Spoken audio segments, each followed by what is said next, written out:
Պարոն Քոչարյան, երեք Ռոբերտ Քոչարյանը ասում էր, որ ամենալավը երկիրը կարող է ստեղծել։ Չէ, սուտ ասում, չի կարա։ Ինքը վատ կառավարել է եւ երբեք ընտրված չի համարվել մեր ժողովրդի կողմից։ Ինչի մասին է խոսքը։ Եվ բոլորն էլ կարանցան ամենալավը ինքն է։ Չափորոշիչները որտեղ են իր հայտարարության։ Լավը գնահատում է ժողովուրդը ընտրությունների միջոցով։ Բոլոր ընտրություններին, որտեղ ինքը մասնակցել է, միշտ խնդրահարույց է եղել։ Ժողովրդի հիշողության մեջ մնացել այդ պատկերը, որ 4 անգամ Դեմիրճյան ընտանիքին ինքը պարտվել է, 1 անգամ Արթուր Մկրտչյանն է պարտվել։ Այն լավ կառավարման բանը որտեղ է։ Ես չգիտեմ, չեմ հիշում, երեք դուք այդ հարցը տվիք իրեն թե չէ։ Չէ, ինձ չեմ հրավիրում։ Դուք ասեմ դες, շատ հետաքրքիր էր, որ ինքը սկսեց խոսել սիստեմա ընկերության մեջ իր մասնաբաժինների մասին։ Եվ կարծում եմ լրագրողները պետք է հարցնեն, ի՞նչ մասնաբաժին է։ Դուք ոնց դարձաք տնօրենների խորհրդի անդամ։ Դա քաղաքական որոշման արդյունքում էր Ռուսաստանի կողմից, թե դա ձեր ինչ-որ բարի ծառայությունների արդյունքում էր, գույք պարկի դիմաց գուցե։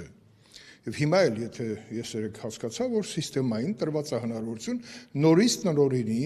ռուսական, փոխանցված ռուսական, իշխանություններին մեր անշարժ գույքը, Մարս գործարանը եւ Մերգելյան ինստիտուտի անշարժ գույքը, որից հասկացա Ռոբերտ Քոչարյանը շատ լավ տեղեկացված էր։ Հիմա ինքը կարող ասի, ես շատ լավն եմ, բայց այդ դեպքում այդ լավի փաստացի, վատ հիշողությունները մնացել է թե մարտի 1-ին իր կառավարման ընթացքում, թե հոկտեմբերի 27-ով իր կառավարման ընթացքում։ Խոսքը, որ իր կառավարման մեջ միշտ եղել են հարցեր, որոնց պատասխանը ժողովուրդը ցույց չի գտել, դեռ 18 թիվ է եղել։ Եվ ոչ միայն իր, ինքը իշխանությունը փոխանցել է մարտի 1-ի արդյունքում Սերժ Սարգսյանին։ Եվ այստեղ խոսել ինչ որ կառավարման մասին, շատ լավ կլիներ ինքը այդ հիշողությունները ջնջելու համար գտնվեր վերադառնալ պաշտոնաթողության ժամանակ Արցախ։ Եվ գուցե Արցախի մասին ինքը լիարժեք կարող է խոսել, բայց նկատեցիք ինքը ընդհանրապես Արցախի մասին չի խոսում։ Վերադարձի իրավունքի մասին էր խոսում։ Լսեք, վերադարձի իրավունքի մասին բոլորս էլ խոսում ենք, բայց ինքը որպեսզի այդ իրավունքի որպես,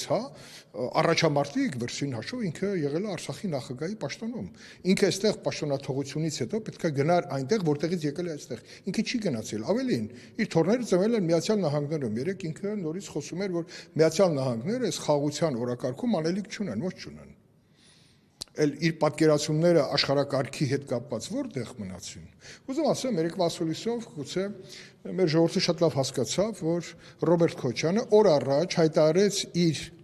ցանկությունների մասին, որպեսզի մնացածին թողի այդ ցանկության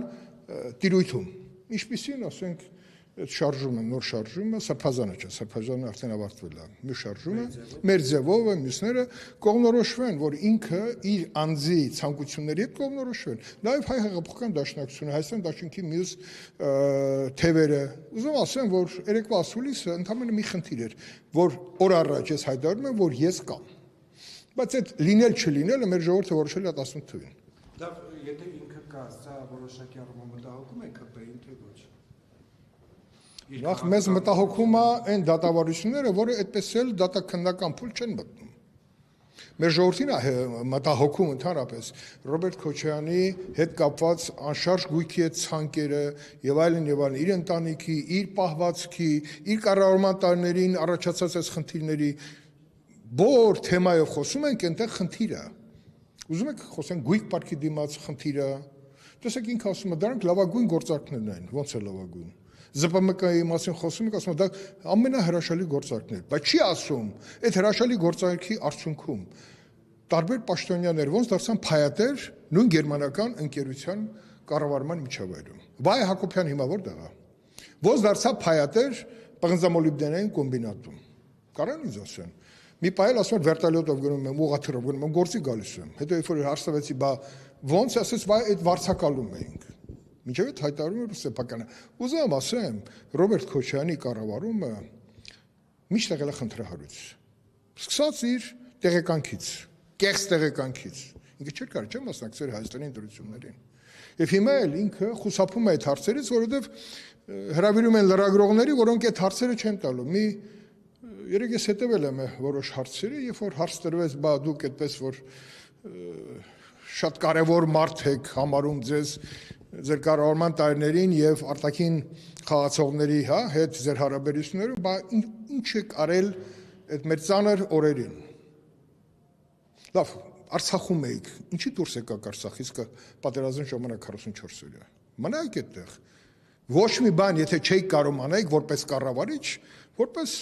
ոգեշնչող այդ երկրի նախագահ եք եղել, զենք վերցնեիք, նստեիք, նկարվեիք այդ վիճակում, չեք նկարվել։ Ընդհանրապես մի կադր եք դրել, երբ որ ձեր տղան նախկին ինչ-որ կադրում երևում է ինչ-որ անտառի կողքը, որ ասեք մեր ընտանիքը մասնակցել է այն հարցերի անվտանգային խնդիրներին, որը որ 44 օրյա պատերազմի ընթացքում մենք ականատես եղանք եւ մասնակից դարձանք եւ բնականաբար ամբողջացված չէր։ Եվ ուզում ասեմ, որ երեկվա ասուլիսը իմ համար մի իրողություն էր։ Ռոբերտ Քոչյանը ասաց, որ ինքը շատ լավ հմտություններ է վաճառված, որը մեր ժողովուրդը այդպես էլ չի ընկալել իր կառավարման 10 տարիներին եւ ապագայում եթե ընկալեր, ապագայի հետ կապված ինքը մերժված չէր լինի։